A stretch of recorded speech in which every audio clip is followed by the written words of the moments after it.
ಎಲ್ರಿಗೂ ನಮಸ್ಕಾರ. Welcome to Kannada Guruji YouTube channel.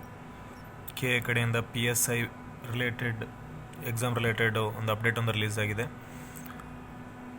ತಾತ್ಕಾಲಿಕ ಪರೀಕ್ಷಾ ವೇಳಾಪಟ್ಟಿ PSI 402 ಹುದ್ದೆಗಳ ನೇಮಕಾತಿ ಲಿಖಿತ ಪರೀಕ್ಷೆಯ ಡೇಟ್ ಚೇಂಜ್ ಮಾಡಲಾಗಿದೆ. ಸರ್ಕಾರದ ಆದೇಶ ಸಂಖ್ಯೆ EOE 22 PEI 2024 ದಿನಾಂಕ 22/2/2024 ಅನ್ವಯ ಪೊಲೀಸ್ ಸಬ್ ಇನ್ಸ್ಪೆಕ್ಟರ್ ಹಾಗೂ ಸೇವೆಯಲ್ಲಿರುವವರ ಮತ್ತು ಕಲ್ಯಾಣ ಕರ್ನಾಟಕ ಪ್ರದೇಶದ ಸ್ಥಳೀಯ ಹುದ್ದೆಗಳು ಒಳಗೊಂಡಂತೆ ಒಟ್ಟು 402 ಖಾಲಿ ಹುದ್ದೆಗಳ ನೇರ ನೇಮಕಾತಿಯ ಲಿಖಿತ ಪರೀಕ್ಷೆ ನಡೆಸಲು ಕರ್ನಾಟಕ ಪರೀಕ್ಷಾ ಪ್ರಾಧಿಕಾರಕ್ಕೆ ನಿರ್ದೇಶಿಸಲಾಗಿರುತ್ತದೆ. ಅದರಂತೆ ದಿನಾಂಕ 8/5/2024 ಪರೀಕ್ಷಾ ದಿನಾಂಕವನ್ನು ನಿಗದಿಗೊಳಿಸಲಾಗಿತ್ತು. ಆದರೆ ದೇಶಾದ್ಯಂತ ಲೋಕಸಭಾ ಚುನಾವಣೆ ಹಿನ್ನೆಲೆಯಲ್ಲಿ ನೀತಿ ಸಂಹಿತೆ ಜಾರಿಯಲ್ಲಿರುವ ಕಾರಣ 8/5/2024 ನಡೆಸಲು ತೀರ್ಮಾನಿಸಲಾಗಿದ್ದ ಪರೀಕ್ಷೆಯನ್ನು ಮುಂದೂಡಲಾಗಿದ್ದು, ಮುಂದಿನ ಪರೀಕ್ಷಾ ದಿನಾಂಕವನ್ನು ಪ್ರಾಧಿಕಾರದ ವೆಬ್ಸೈಟ್ನಲ್ಲಿ ಪ್ರಕಟಿಸಲಾಗುವುದು.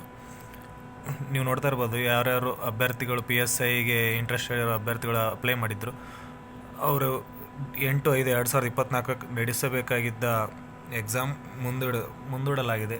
ಜನರಲ್ ಎಲೆಕ್ಷನ್ MP ಎಲೆಕ್ಷನ್ ಇರೋ ಕಾರಣ ಎಕ್ಸಾಮ್ ನಡೆಸಲಾಗ್ತಿಲ್ಲ.